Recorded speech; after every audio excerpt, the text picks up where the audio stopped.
In the early 2000s, cheerleading was on the verge of a revolution in Nova Scotia. My name is Wendy McKay, and I was the coach of the legendary team, Heat.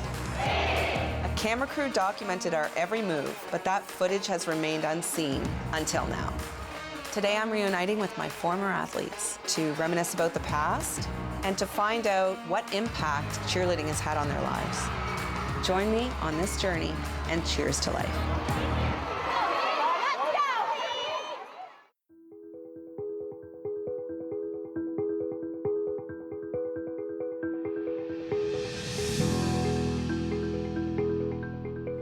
My name's Amy Morris, and I've been with the team since the beginning. I've actually been the captain for the past 2 years, so it's been my big role on the team. You're basically there to be a right arm for the coach. Amy Morris. I don't even know where to start with her. She's been with me for so many years. She would come onto the field with her friends, and she was so little and just biggest smile, so confident, and she was like, had so much natural talent. She just had a natural confidence about her that I don't even think she knew she had. One of those people who would step up to the plate, lead her team. She wasn't bossy, but she was confident. So when she would learn a new skill, she'd be really good at explaining it in a way that others would understand. And she'd always push herself to do better and learn more.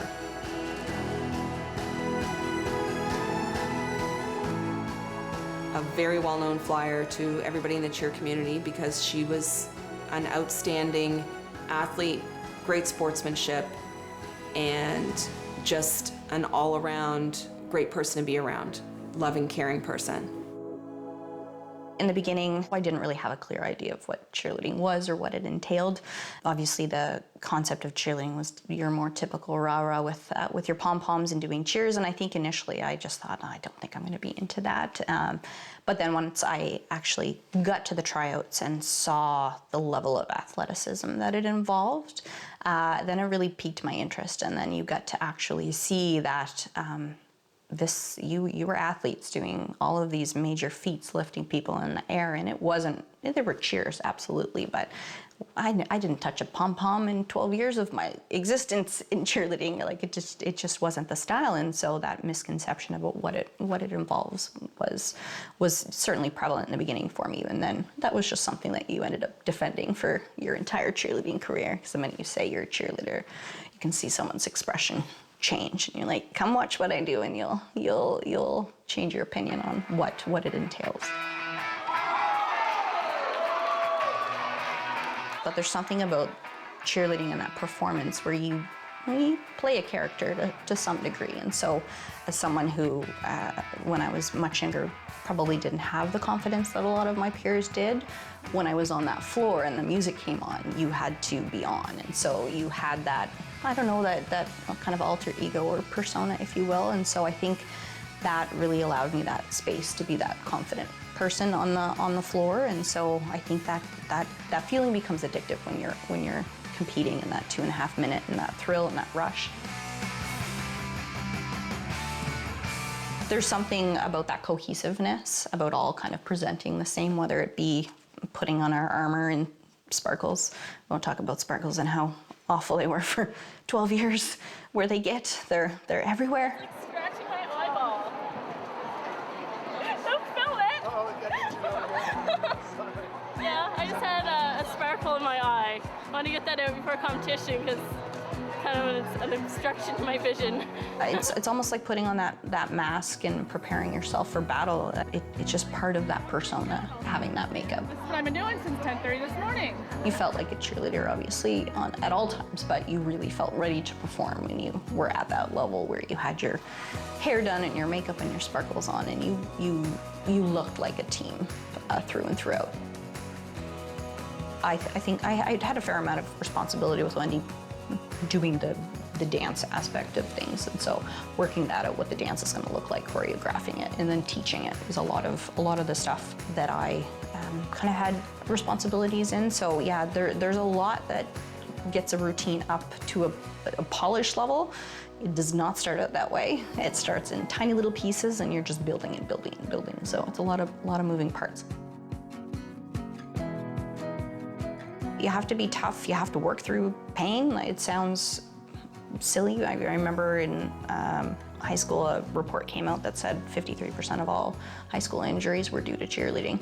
And it's true. I mean, you cannot expect to hold bodies in the air and build these pyramids and not come with some injuries in the process. Good move. I just closed my eyes. I just closed my eyes hoping that voice. No, the floor would have felt better. So yeah, injuries are there. It is tough, it's hard on the body, but you do it so often and so much that those movements become second nature, and there's a level of fluidity to it. But I don't think of injuries now, looking back and reflecting on my time cheerleading.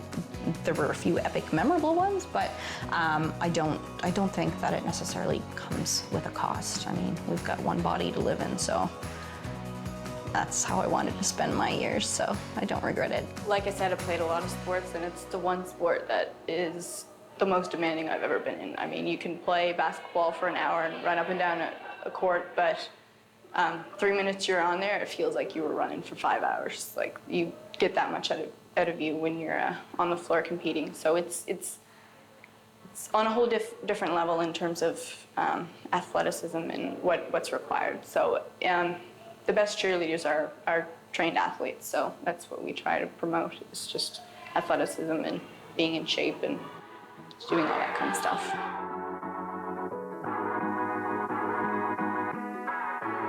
I remember being nervous knowing, like at the time, that I probably was gonna have to do some interviews and being like, I don't wanna speak. Going up to the little room to talk to you guys and just be, and then after a while it's like, oh, you were part of the fixture of the gym. Sticking the pyramids, those are the big ones. So sticking those, everyone feels great and it gets the team all pumped up. So we needed that, so I'm glad. It was a good night. Initially, it was like, this is a little weird, but then again, as we get to know you, and it just felt normal. So I remember in the beginning being like, I don't want to follow us around, but this is kind of cool, and especially getting to see different footage and stuff. I think we recognized that it was just a unique experience at the time that we got to take part in.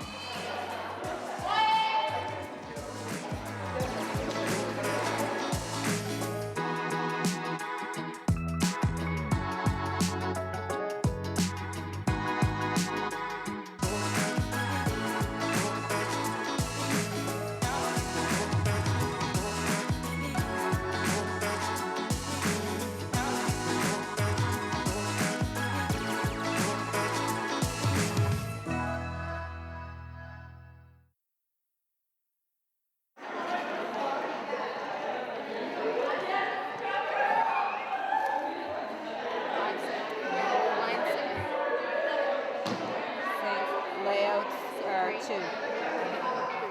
3, 4, 5, 6, 7, 8. The thing about Wendy is has the biggest heart, I think, of most people on the planet. And so I don't think people over the years understood just how much she appreciates and cares for her athletes. And we use the word family, and that's generally how I think Wendy always views any of her athletes. And so she will go to bat for any one of her athletes at any time, and you won't find anyone with a bigger heart. And that's been the heart of all of our teams over the years, is her.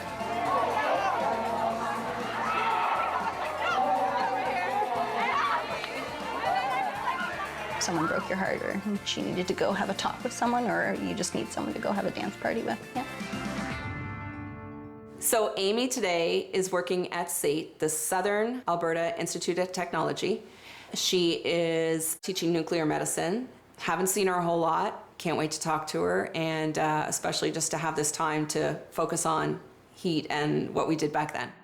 So Amy, Hi. we're back together again. Yes. Tell me about how we met. How we met. I was a wee 12-year-old. I think it was grade 6. We had tryouts for Prince Arthur Junior High cheerleading. Two of my close friends decided that they were gonna try try cheerleading. And I was honestly going there for moral support. So I think that would have been the first time we met, was that initial tryout. It was just the support thing, not I wanted to or had any idea what this thing was that they were dragging me to, which, I mean, it's ironic really how far I lasted in cheer compared to those two, and Isn't they're it the one funny? that brought me. Yeah. It's been that story with a few people, like Hef, she's like, I was a spare, and then her first year, you know what I mean, when she came, and then it's like Joanne, she was like, I came on the stage to morally support Kara, Yeah. and we dragged you in. Yeah. Allison Garraway, she was like, I begged them to go with them. Yeah. It's funny how people get dragged into it, and then they just kind of unleashes this inner part of their psyche that they didn't even know that existed.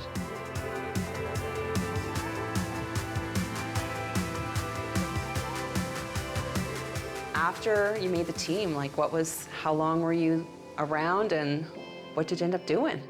As far as cheer goes, so I cheered all the way through junior high and high school on our kind of school cheerleading teams. And then I think you were recognizing at the time that there was nowhere for all your cheer children to go after high school. So I ended up cheering with Heat.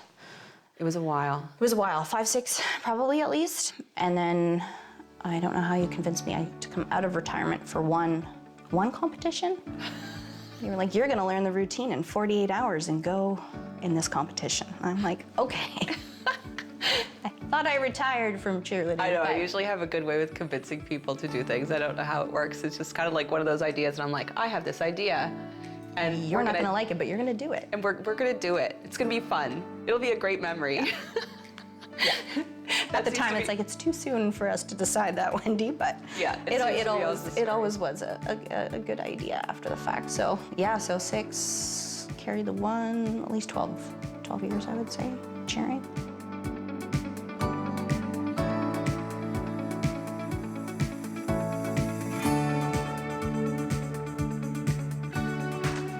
And what are you doing now? What am I doing now? So unfortunately, I had to get on a plane and leave Nova Scotia after I finished my degree for nuclear medicine. I made the big trip to Calgary to live there and start my career in the major hospital there. I worked in the last 12 years as a nuclear medicine technologist there, and then I had an opportunity kind of come to fruition where I'm now faculty teaching nuclear medicine at SAIT, which has been a wonderful transition. And again, just in that role that I obviously seem to crave subconsciously, let's say, to teach and to lead by example, whether it be in my profession or from an athletic perspective. So very detached from cheer at this point, which is unfortunate, but I very much accredit a lot of the path that I've taken to some of those formative years and the things that I learned on the team. Yeah, so that's what I'm doing.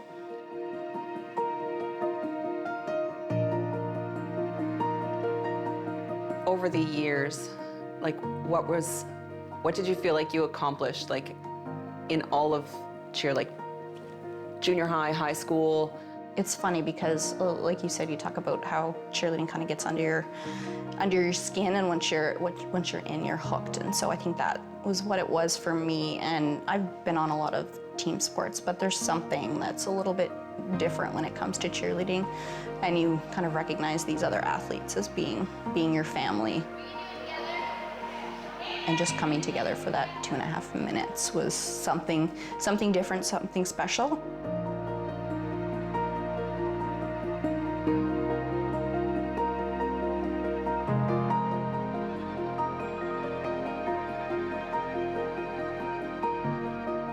Probably would credit cheer to a lot of my kind of leadership stuff and the skills I developed over the years and positions I've got in because of that.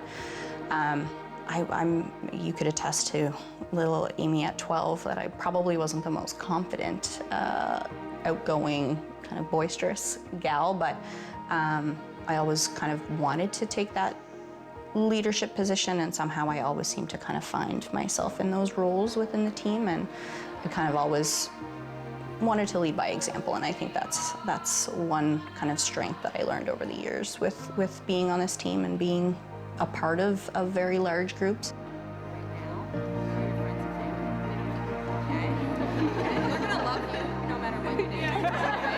You were almost always like the baby of the older group, but yet Yeah. you managed to become captain over and over again. What do you attribute that to?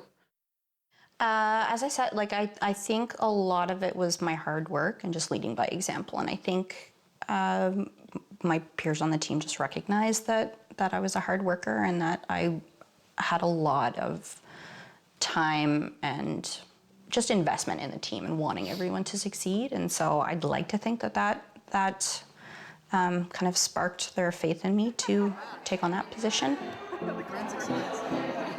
Being captain just kind of kept the ship afloat in a different sense. It was just that fine-tuning and just being like, this is how you do it, and I'm going to lead by example, and hope that your other team members kind of fell in line with you in that regard with their work ethic. So I don't know. I think I always found it interesting myself, and that was just a lot to do with lack of confidence in myself at the time. But I did emerge as a captain a number of different times, and I think I'd like to think it was the hard work ethic and just caring. I've been a captain pretty much half my cheerleading career. So I was captain for 2 years in junior high, and I was captain of my cheerleading team in grade 12 at my high school. So it's not something new, but it's more challenging here being 18, coming on the team, and you have 30-year-olds who are supposed to listen to you and take your lead, so. All the other good skills that you learn with conflict management and personality style and all of those different things. So I don't know, like doing competitive cheerleading in such kind of a formative time, I think those are where you kind of were able to begin these relationships, start these friendships, maintain them, and really just gain so many different skills that I think are really applicable in life.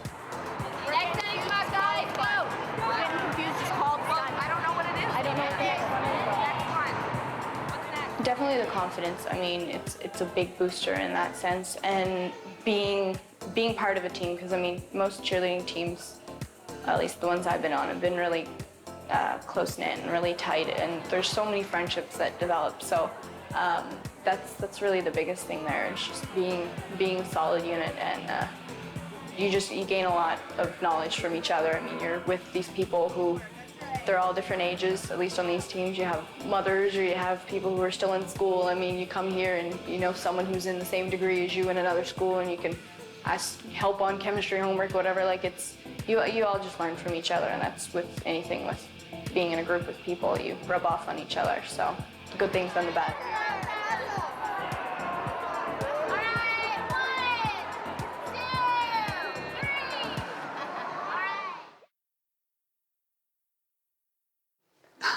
Oh my goodness.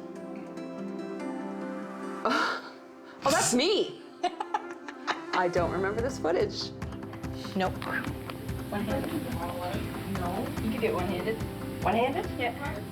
Yeah, that is the weirdest thing I've ever heard of in my entire life. Wow. So with myself. And down. You gotta think of adding a new stunt to the routine today. We're going single. Stunt group. You were always busy, but you always found time between multiple sports, being captain, doing all the things. Like, has that helped you with life today? Like prioritizing and things like that? Like, what have you learned, I guess, from that? There's so many different takeaways, and obviously that sense of team, I think, has always kind of driven me in different projects or settings that I've done, and that general wanting to give back or care for others. So I certainly think it has molded me to some degree in the things that I've been able to do and accomplish, whether it is working in healthcare or now even teaching. Obviously, having the opportunity to coach junior high with you, that was some of the best years for me personally, just having that personal growth and taking on a role, kind of again, these small little leaps and bounds for me as like I said, as a not so confident young individual going from captain to starting to coach these young athletes and try and mold our next generation of cheerleaders. That was such a wonderful opportunity for me. So I think there's been so many other leadership skills or just life skills, and just that need to want to be around a group setting and work as a team has definitely molded me a lot.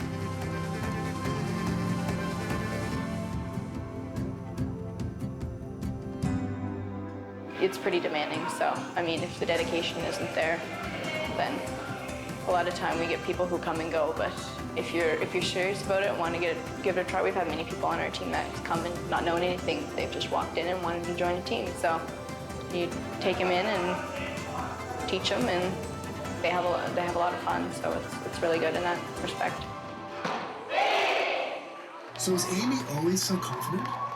I think she was always good and confident. She just didn't know how good she was, I think. And that's a thing that a lot of athletes have, is that they're super talented, but to show them how to be confident in their own skills and how to know how good they actually are is one of the best things you could do as a coach, is to kind of, teach that bird to fly out of the nest and see what they become. And that's the thing, like, I knew she could accomplish all these things in her life, and I knew how great she could be. She just needed to know it and step up to it, and she has done that.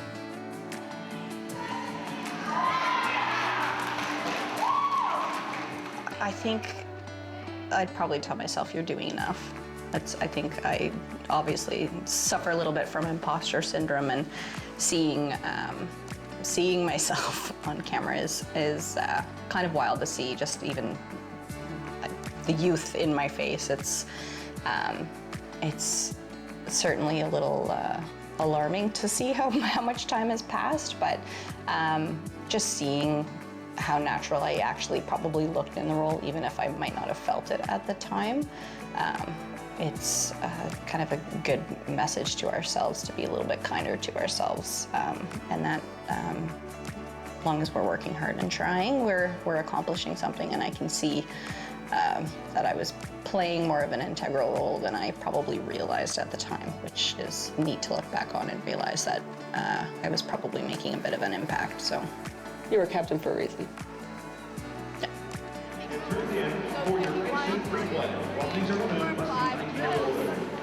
when we land. Retake. Walk. Point at the base. Yeah, so it's good about 1, 2, 3, 4, 5 moves. Heads. I think the biggest takeaway for me that I hope people can understand is that hard things are worth it. And I think it's always important to kind of be building and looking towards something, whether that's a goal on a personal level or a goal for a team, and being able to draw on those experiences. So I think it's trying to convey that there's not much that's going to beat hard work and dedication. And just committing to something, whether that be the sport you love or a hobby or the work that you're doing. It's just important to be all in. And I think that was one thing that I definitely took away from my experience, because you have to be in, all in to succeed.